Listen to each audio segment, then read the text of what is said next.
Hello and welcome back to the Conscious Contact podcast. My name is Genay Peavey and I am your host, and I want to jump right into it today. So there have been a couple companies that have gotten a little bit of pushback, gotten in a little bit of hot water recently for the political statements that they've made or the people that they've sponsored. And again, kind of my normal theme on here, I don't want to get too in the weeds on my own views on particular issues, because at the core of this, I don't think that that's important. That's not the conversation that I really want to have, because everyone's going to have their own opinion. That's just how it is. And I don't think that mine is particularly unique or helpful in the grand scheme of the conversation. What I have noticed more so from this, or these, I should say, particular instances, is people either boycotting or switching the companies or products that they buy or buy from because of this. And my interest in this is, okay, well, if you're going to change the company that you're buying from or boycott a product or whatever, because of a particular stance that they've taken on an issue, are you looking at every business that you buy from in this way?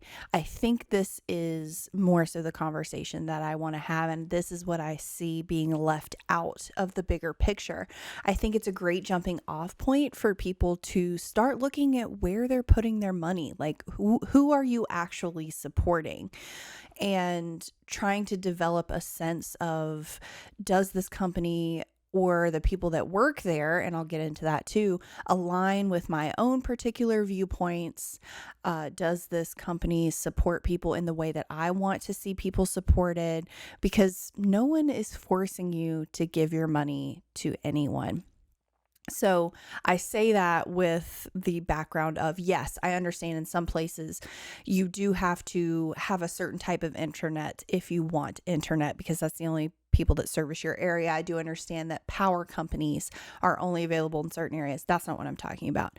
I'm talking about your choice of where you get your groceries, your choice of where you buy your household items, your choice of where you buy your books, all of those things, because you are supporting whoever that is that you're giving your money to. And if you're not looking at what or who those people or companies are, you're going to continually support people that you might not agree with. So yes, I think that these big news stories are very popular. It puts a spotlight on certain brands and it has people think about those particular brands. But are you looking at, like, holistically, what are your buying habits? Who are you buying from? And this is progress, not perfection. I also want to make that caveat.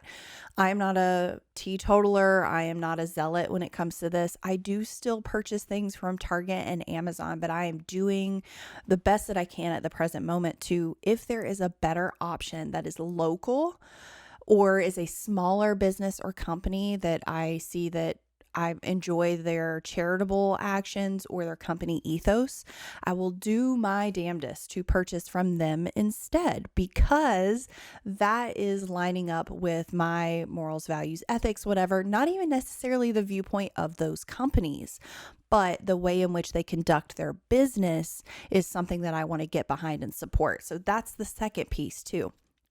Just because the owner of a company has a specific viewpoint doesn't mean that everyone that works for that company feels the same way about that issue. And this gets lost in the discussion as well, because unless the owner is the only employee, so for instance, me, I have an LLC, I am the only employee. I pack the items, I ship them, I do the admin, I pay the taxes, all of that. But that's not the case for most large companies. They're not going to have the owner also be the only employee. But if there is an owner and there are employees underneath them, it doesn't necessarily mean just because that owner has a certain viewpoint or that owner in their private life supports a certain organization that you might not agree with, it doesn't mean everyone else that works there feels the same way about that. That company is probably employing hundreds, if not hundreds of thousands of people who probably don't agree with what the person at the top purportedly supports in their private life. And again, that's another distinction.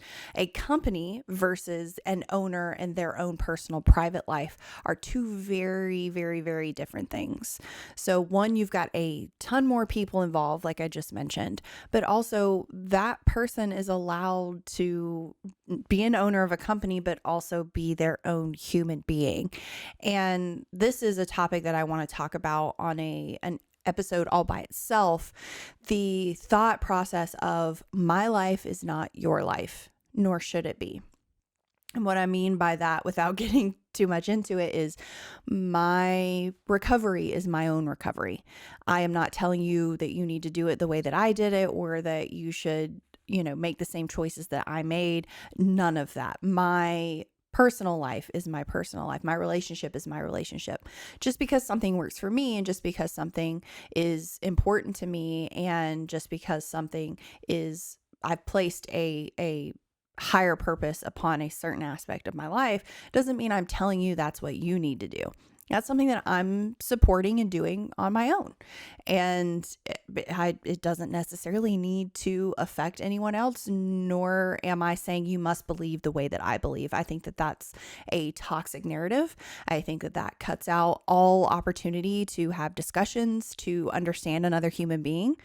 So that is never what I'm saying. Anything that I do in my personal life, any views that I have, are for me and me alone. And I like to talk about them because I think that that discussion is important, because I think questioning your belief system is important. I think that that's how you grow. So coming back to questioning your belief system, and that is how you grow, this is how you start to realize where your money is going. So making those intentional choices about who you're supporting, it's a big deal. And I think that this conversation could open up to that. Like who are you purchasing your books from? Is it Amazon, or is it a smaller company? And that is the second part of this video, if you will.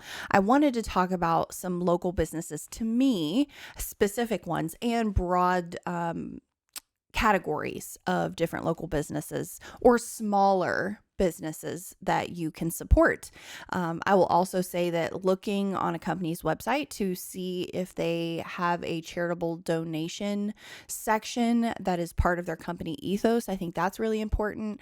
Not every company is going to be able to do that or is going to do that, but I think looking at one that may potentially donate to a cause that you're passionate about, it would make sense to maybe pay a little bit more to purchase from that smaller company because of the difference that they're going to make with their donations. So just that broadly in general, there's a ton of companies that do that, some large, some small. It just depends on how comfortable you are supporting that particular company. So the first category that I kind of wanted to talk about is, I think, something for, and I'm generalizing here, for women. This is a choice that you make every month, every 2 weeks, where you're spending your money in this category. And that is hair and nails. So where are you getting your hair done? Who is doing your nails? Are you doing it yourself with polish from a non-toxic, cruelty-free company? Are you going to a salon who you know the owner on a personal basis? Are you going to someone that is fresh out of cosmetology school and you're helping support their, small business, their entrepreneurial adventure? Or are you going somewhere where no one knows your name and you pick a new one every time? So this is the kind of thought process that I'm hoping that this conversation sparks, is really thinking about where you're placing your money. And again, I am not perfect, and this is something that I do my best to be conscious of, but it sometimes I fail miserably at that. One place where I don't feel like I'm failing miserably at that is my hair salon. So I live in North Carolina, also for anyone that's listening or watching. I live in Greensboro. And these places are going to be close to Greensboro. So Ivy House Salon is in Jamestown, and I just am absolutely in love with this place. So I started getting curly haircuts from the owner when she was working at a different salon. And then she randomly texted me and said, "Hey, I'm opening up my own salon in Jamestown. I'd love if you want to support me over there. Let me know and I'll switch your appointments over." And she has created such an amazing work environment for these hairstylists. She's brought on so many amazing women. I get my color done there by another hairstylist. And not only is her place welcoming, it's gorgeous. Her and her husband, remodeled the building together and picked out everything. But she is local to that area and she supports women in how they want to work and balancing that life work balance. A lot of those women have children, and I think that that's really important, especially from what I've heard in that industry, to make sure that those boundaries stay there. And every couple months or so, she will pick a different charity to pull in donations for. So she will post that on social media, have people that are coming into the salon be aware that they're looking for certain things. In the past, it's been like gently used hair tools for women in need or in women's shelters. Right now, I believe that it is lightly used athletic gear for young men and women that are in high school that are in need. And I just think that that's an amazing use of her platform, of her salon, and she's just a great human being in general. So again, really looking into what the place that you're going to, who it's run by, what it stands for, what the employees feel when they walk in the door, and putting your money towards that. The next one that I wanted to talk about, and again, I'm going to try to stick with like smaller businesses, but some of these, or what I mean is like local businesses, but some of these might just be like smaller companies that I don't feel like a lot of people have heard about, or I wish that more people knew about. So local business number 2 is going to be Faust Leather Goods. My good friend Anastasia runs, makes, creates everything for this company. Her bags are absolutely amazing. They are all handmade. They are absolutely gorgeous. She just has such a great eye for the shapes. I walk around with her and she carries her own bags, obviously, because why wouldn't you? And she gets constant compliments on these things. They are gorgeous, they are thick, they are well made, and they are more expensive because of that and because of the time that she's putting into it. And this is another conversation that I would like to have as well, is that allure of Amazon and Target is always going to be there because it's cheaper. Those fast fashion clothing brands are always going to be alluring because it's so cheap, but it's not cheap. You're giving up something somewhere. So you're choosing to not look at a problem in that process. So either the workers are not being paid fairly, or the materials that these items are made out of are not going to hold up. They're not going to last you. So instead of buying one expensive version, you're going to end up buying 5 of the cheaper ones and spend the same amount of money because they're going to continually break or wear down or just not hold up to your life.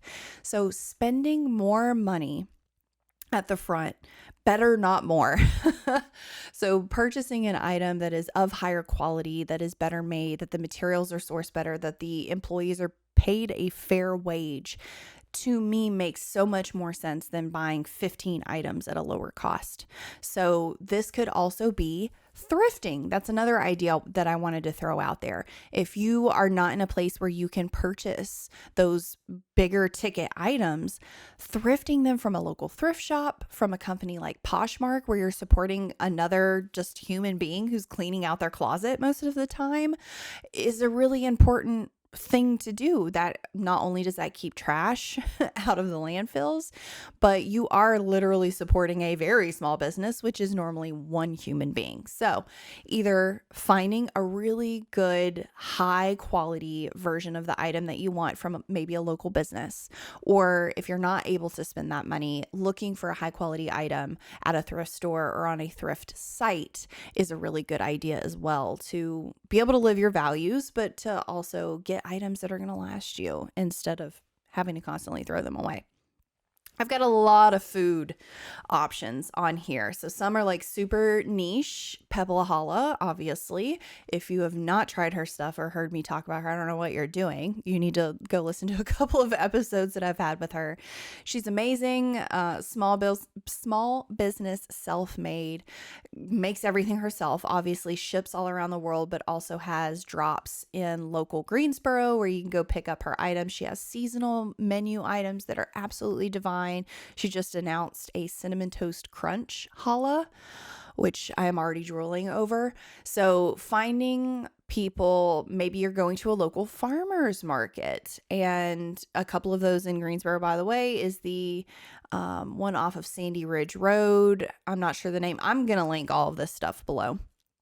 Garden Valley Farmers Market, which if you're looking for plants and things like that, they're an amazing small business to support. They've got a couple locations, but they are always so sweet and helpful when I go, and their selection is absolutely amazing. I got my tomato plants from them this year. I've gotten tons of flowers from them as well. Summerfield Farm, if you're looking for meat, I've recently purchased from them. Their store is gorgeous. Their meat is divine, and there are some like big mail order meat places that I've purchased from in the past. And while I think that those companies are absolutely amazing, I realize that it being shipped to me from halfway across the country or further is not, again, like necessarily lining up with how I really want to be spending my money. Like, yes, it's a better option buying regenerative, humanely raised beef from someone than getting it shipped to me is a better option for me than buying from a butcher shop who would normally get their meat from a factory farm. I realized that there are lots of local butchers that I could go to and support. So Summerfield Farms is top of my list for me right now. I hope I'm going to say this one right. McLaurin Farm. They're the ones that do Woods of Terror. They're obviously amazing. We got the opportunity to meet the owner at Woods of Terror last year. Awesome family, awesome ethos. They have lots of like garden decor. They have lots of plants as well, flowers, and they do really awesome community events in Summerfield most of the year. So each season they'll have something going on there, and I think they're great. So finding, like, maybe if you go to a bigger farmer's market, maybe talking a little bit longer to the farmer or the creator or producer that you're buying your stuff from, and maybe buying from them directly, because they do have to pay fees if they're selling at like a large farmer's market. But that requires having, a little bit of human interaction with somebody and not just giving them your money and walking away with it like you would at a normal grocery store, but making those one-on-one connections with a company. And they're not even really a company. Most of the time it's like them and their family, and it's been in their family for generations. Being intentional about what you're doing, I think, is the core of all of this. So getting into stuff. Facebook Marketplace, man. I think that this is an amazing way to, again, keep things out of the landfill, be able to find really cool vintage items or handmade items. Etsy is another great place for that. Again, you're going to pay fees. The creator is going to pay fees for that, but it is still a really good way to be able to support people that make things handmade. If you're looking for a local place and you want to skip the shipping aspect, if that doesn't line up with your morals and values, the Butterfly Effect here in Greensboro is an awesome place for a lot of really cool, unique handmade stuff. They've got literally everything. They do events pretty frequently. It's a family that runs it, and they are absolutely amazing, extremely helpful. Everyone there is just super positive, and it seems like a really good work environment to be in. Highly, highly recommend them. Sparta Candle. So this is a little further away than Greensboro. They do ship around the world, but they are the absolute just best candle company. My mom's side of the family is rightly obsessed with them, and of course so am I. Their scents are just so unique. It's just the highest quality candles that I've found personally that aren't an exorbitant amount of money. They are charging what they should be charging for such a high quality item, but they're not going above and beyond and putting it into the luxury category, even though they are very luxurious. But they've got great scents. They're They're always changing things up. It's a small group of people, and they're just really cool. I love being able to see behind the scenes of their packing and shipping, their thought process when they're creating new scents. Highly, highly recommend checking them out if you have not. And I guess I'm going to end on the last one, and this may or may not be a spoiler alert. Renew Planner. And it's my company, so I don't know if I'm supposed to say sponsored or not. I don't pay myself because the company doesn't make money for that. But I created Renew Planner with the idea of people that are early in recovery needing to have not only a planner to like do the adult life things that they may or may not have been ignoring while they're in their addiction or alcoholism, but to really have it be intentional and have reminders in there for people that are either working a program or going through therapy. The planner is specifically created for people that are in recovery or that are seeking recovery, but that could be recovery from anything. So that could be recovery from childhood trauma, from eating issues, from social media, whatever. If you are in a 12-step program, the language that's used in it will be familiar, but it is open to everyone. So I had those planners made. I worked with a local graphic design company to take my idea and make it printable. And then it's actually printed here in Greensboro, North Carolina with eco inks and recyclable materials. So I would love if you would check that out as well. You're not only supporting me, but my whole goal with Renew Planner is to have people feel supported through the planner itself, obviously, but I would love to donate 22% of the profits back to at-need recovery programs. So to do that, I actually need to make a profit. So that is kind of the whole point of the planner for me. And I have gotten so much support from the local community. I've been able to get my planner into local treatment centers and some local college treatment areas. And I just think that it's amazing, especially in Greensboro. There's such a large recovery community, and everybody just kind of supports one another because we know how important it is to not only destigmatize the issue and talk about it, but to support each other, because Greensboro is a decently sized city, but it is still a small community at the end of the day. So I hope that I have inspired you a little bit to think about where you're putting your money. Maybe think a little bit deeper before you check out at the register or purchase that thing online. And again, this is not about perfection. I am not demonizing any particular company.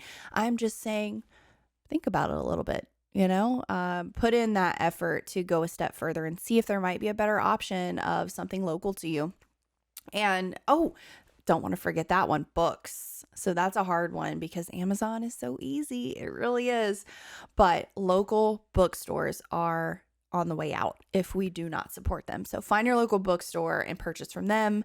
Again, if that's not an option, thriftbooks.com. I believe that's the website. Again, I'll link everything down below so that I don't send you to the wrong place. They are a thrift bookstore. It's kind of like Mckay's, if you've ever been there, but online. So they've got a huge selection of books. You can also sell to them. So instead of throwing your books in the trash or giving them to Goodwill, potentially, send them somewhere where someone else is really going to be able to enjoy that book again. And it's easily searchable, and they've got a crap ton, and you can be put on the waiting list and say, hey, if you get this book in, I want to buy it, type of thing. So lots of different options for that. Thank you so much for tuning in and listening, and thanks for continuing this conversation with me. I want to hear from you in the comments below.